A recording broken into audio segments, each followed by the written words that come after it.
Hello friends, welcome to my channel study for you.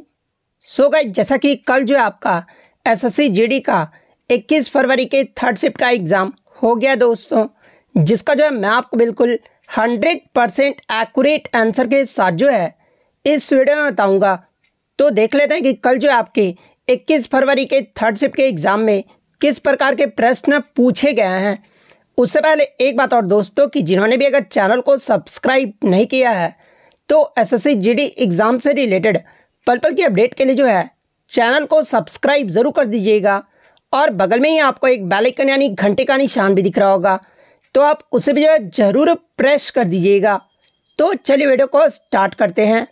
तो आपका पहला क्वेश्चन आया था कि 2011 की जनगणना के अनुसार इनमें से कौन सा राज्य या केंद्र शासित प्रदेश का सबसे अधिक साक्षरता दर रहा था। जहां पे ऑप्शन में आपका गोवा, अंडमान निकोबार द्वीप समूह दिया गया था, थर्ड ऑप्शन में आपका तमिलनाडु और फोर्थ ऑप्शन में जो आपका चंडीगढ़ दिया गया था। तो देखिए, मैं आपको बता दूं कि 2011 की जनगणना के अनुसार सबसे अधिक साक्षरता दर वाला जो राज्य रहा था ना, वो आपका केरल राज्य रहा था। उसके बाद दूसरे स्थान पे जो आपका लक्षद्वीप रहा था, लेकिन ऑप्शन में आपका केरल और लक्षद्वीप नहीं दिया गया था। तो देखिए, इस ऑप्शन के अकॉर्डिंग सबसे अधिक जो साक्षरता दर रहा था ना, ये आपका गोवा राज्य का रहा था। और गोवा के बाद जो आपका अंडमान निकोबार द्वीप समूह का रहा था, उसके बाद आपका चंडीगढ़ का रहा था और लास्ट में आपका तमिलनाडु का रहा था। तो ऑप्शन के अकॉर्डिंग गोवा आपका यहाँ पे करेक्ट आंसर होगा। नेक्स्ट क्वेश्चन आपका यहाँ पर था कि प्रधानमंत्री इंदिरा गांधी के समय कौन सी पंचवर्षीय योजना को जो है शुरू किया गया था। तो देखिए, प्रधानमंत्री इंदिरा गांधी के समय जो है ये आपका चौथी, पांचवी और छठी पंचवर्षीय योजना को जो वो शुरू किया गया था। तो ऑप्शन में जो आपका चौथी पंचवर्षीय योजना दिया गया था, तो चौथी आपका यहाँ पे करेक्ट आंसर होगा। इसके अलावा पंचवर्षीय योजना के समय आपके जो है प्रधानमंत्री कौन थे, यहाँ से भी एग्जाम में प्रश्न पूछा जा रहा है। तो देखिए, पहली, दूसरी और तीसरी पंचवर्षीय योजना के समय पंडित जवाहरलाल नेहरू जो ये आपके प्रधानमंत्री थे। चौथी, पांचवी और छठी पंचवर्षीय योजना के समय जो है इंदिरा गांधी जो ये आपकी जो है प्रधानमंत्री थी। इसके अलावा अगर सातवीं पंचवर्षीय योजना की बात कर ले, तो देखिए सातवीं पंचवर्षीय योजना के समय राजीव गांधी आपके प्रधानमंत्री थे। आठवीं पंचवर्षीय योजना के समय पीवी नरसिम्हा रॉय थे। नौवीं पंचवर्षीय योजना में अटल बिहारी वाजपेयी थे। 10वीं में आपके अटल बिहारी वाजपेयी और मनमोहन सिंह थे। 11वीं और 12वीं की बात कर ले, तो इसमें जो आपके मनमोहन सिंह जो थे वो प्रधानमंत्री थे। तो ये फैक्ट भी आपको ध्यान में रखना है। नेक्स्ट क्वेश्चन आपका यहाँ पर था कि डंडारी और गुसाड़ी जो त्यौहार है ना, ये किस राज्य में मनाया जाता है। तो देखिए, डंडारी और गुसाड़ी फेस्टिवल जो है ये आपके तेलंगाना राज्य में मनाया जाता है। और तेलंगाना में भी जो ये कहाँ पर, तो ये आपका आदिलाबाद में जो है वो मनाया जाता है। तो तेलंगाना आपका यहाँ पे करेक्ट आंसर होगा। अब देखिए, यहाँ पर डंडारी पूछ लिया गया है, तो आगे के शिफ्ट में अगर आपसे डंडा नृत्य पूछ ले, तो देखिए डंडा नृत्य जो है ये आपका छत्तीसगढ़ राज्य का जो है एक लोक नृत्य है। और देखिए, डंडा नृत्य को ही जो है सैला नृत्य के नाम से भी जो है वो जाना जाता है। तो ये फैक्ट भी आप ध्यान में रखिएगा।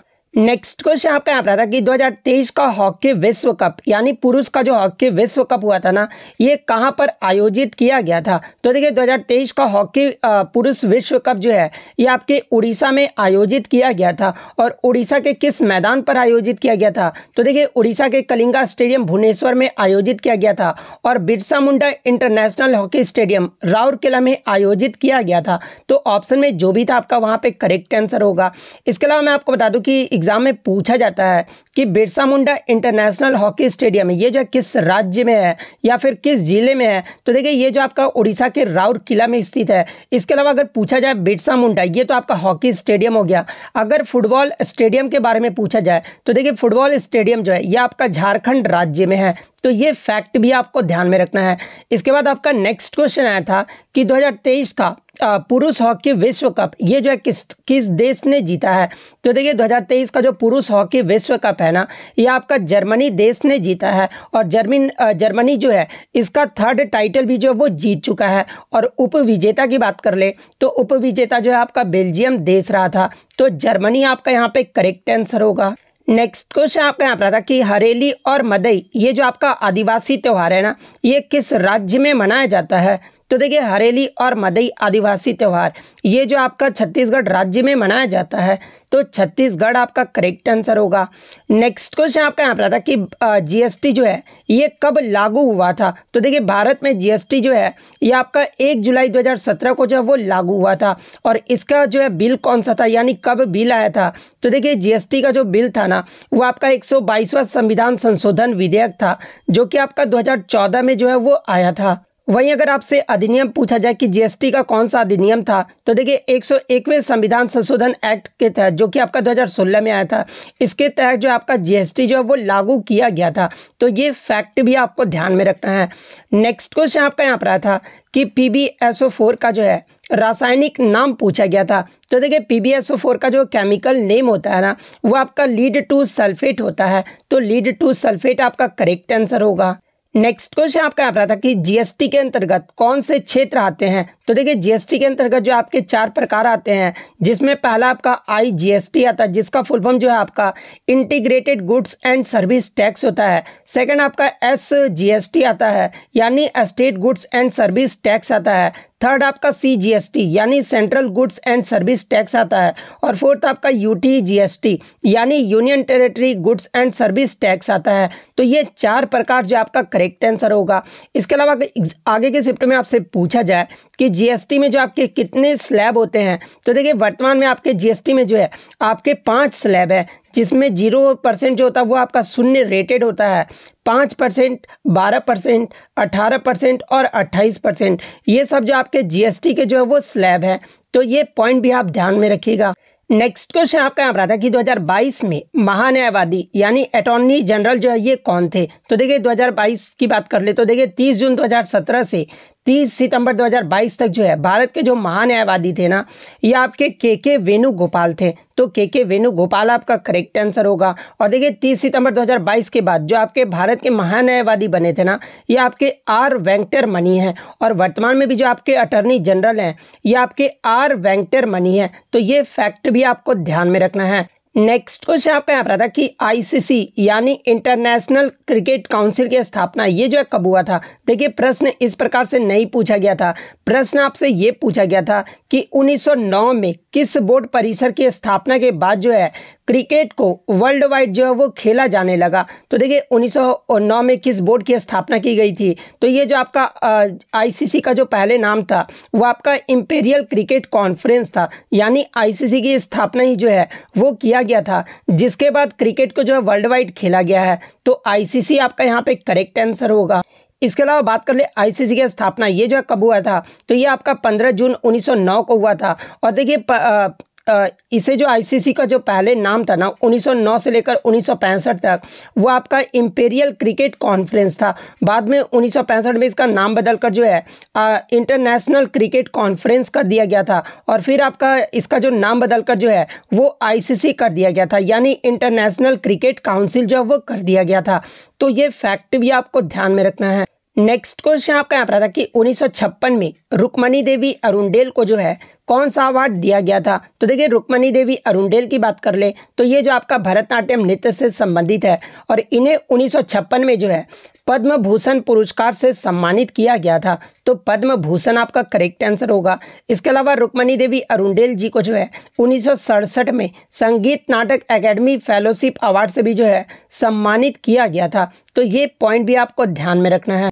नेक्स्ट क्वेश्चन आपका यहाँ पर था कि तमिल में साधारण हलवाई को जो है क्या कहा जाता था। तो देखिए तमिल में साधारण हलवाई को जो है ये आपका उनवार जो है वो कहा जाता था। तो उनवार आपका करेक्ट आंसर होगा।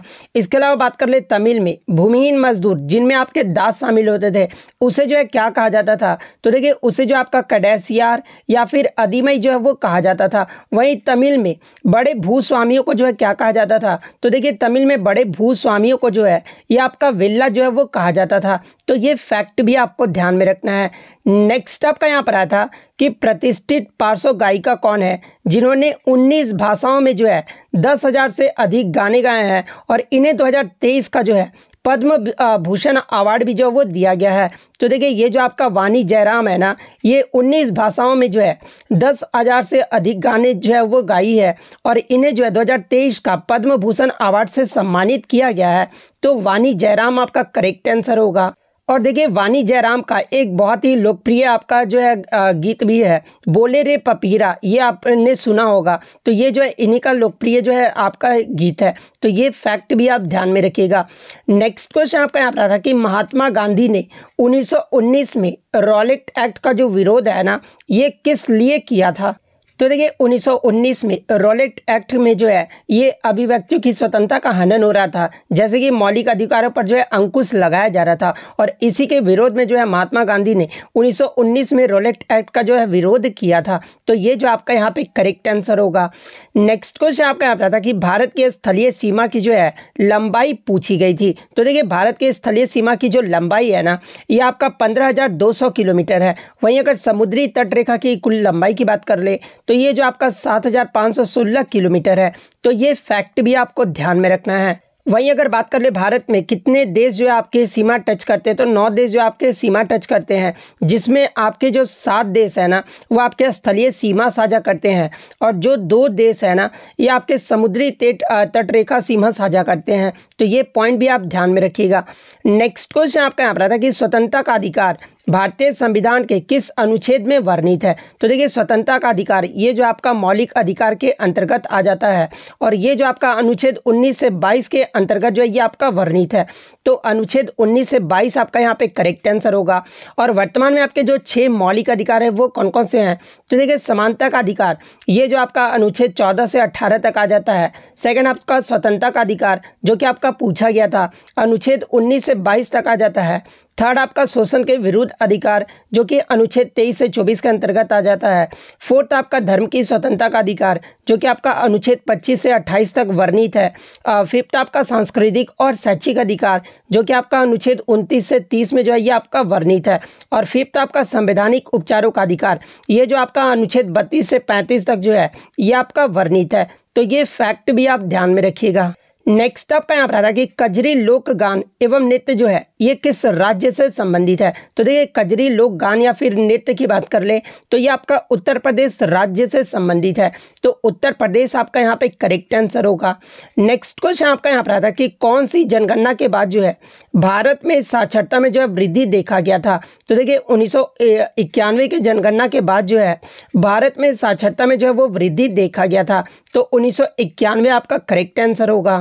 नेक्स्ट आपका यहाँ पर आता कि अगस्त 2023 में जीएसटी परिषद की बैठक में कौन सा संशोधन जो है ये आपका पारित हुआ था? तो देखिए 2023 में जीएसटी परिषद की बैठक में जो है ये आपका राज्य जीएसटी कानूनों में ऑनलाइन गेमिंग कराधान के संबंध में जो है एक संशोधन जो है वो पारित किया गया था। तो ऑनलाइन गेमिंग का कराधान आपका करेक्ट आंसर होगा। नेक्स्ट क्वेश्चन अगर हिंदी की बात कर ले तो देखिए हिंदी में आपका गोबर का जो है तत्सम शब्द पूछा गया था। तो देखिए गोबर का जो तत्सम शब्द होता है ना वो आपका गोमय होता है। तो गोमय आपका करेक्ट आंसर होगा। नेक्स्ट अगर मुहावरे की बात कर ले तो आए थे हरि भजन का औंटा लगने कपास, ये जो आपका मुहावरे का अर्थ पूछा गया था। तो देखिए इसका जो मुहावरे का सही अर्थ होता है ना वो किसी कार्य विशेष की उपेक्षा कर जो है दूसरे कार्य को करना, ये जो आपका मुहावरे का सही अर्थ होता है। नेक्स्ट आपका एक और मुहावरा आया था कि अड्डा जमाना मुहावरे का अर्थ पूछा गया था। तो देखिए अड्डा जमाना मुहावरे का जो सही अर्थ होता है ना वो ऐसा प्रयास करना कि किसी स्थान पर अपने वर्ग के लोग जमकर बैठे या फिर अस्थायी रूप से रहें। तो ये जो आपका मुहावरे का सही अर्थ होता है। नेक्स्ट अगर हम लोग बात करें ईश्वर का जो विलोम शब्द पूछा गया था। तो देखिए ईश्वर का जो विलोम शब्द होता है ना वो आपका अनीश्वर होता है। तो अनीश्वर आपका करेक्ट आंसर होगा। मोहल्ला का जो है शुद्ध वर्तनी पूछा गया था। तो देखिए मोहल्ला का जो शुद्ध वर्तनी होता है ना वो इस प्रकार से लिखा जाता है। तो इस प्रकार से जिन्होंने भी टिक किया होगा उनका यहाँ पे करेक्ट आंसर होगा। इसके अलावा भारत सोने की चिड़िया पर आधारित आपके जो है गद्यांश से 5 प्रश्न जो है आपके पूछे गए थे। तो ये आपका बिल्कुल 100% रियल और ऑथेंटिक प्रश्न है। अगर आपको आज के फर्स्ट शिफ्ट का क्वेश्चन अगर याद है तो आप कमेंट करके जो है ज़रूर बता दीजिएगा ताकि मैं जल्दी से आपके लिए वीडियो जो है वो प्रोवाइड कर सकूं। तो वीडियो अगर अच्छी लगी हो तो वीडियो को जो है लाइक ज़रूर कर दीजिएगा और ऐसे तरह जीडी का एनालिसिस पाने के लिए जो है चैनल को सब्सक्राइब ज़रूर कर दीजिएगा। तो मिलते हैं नेक्स्ट वीडियो में, तब तक thank you, all the best.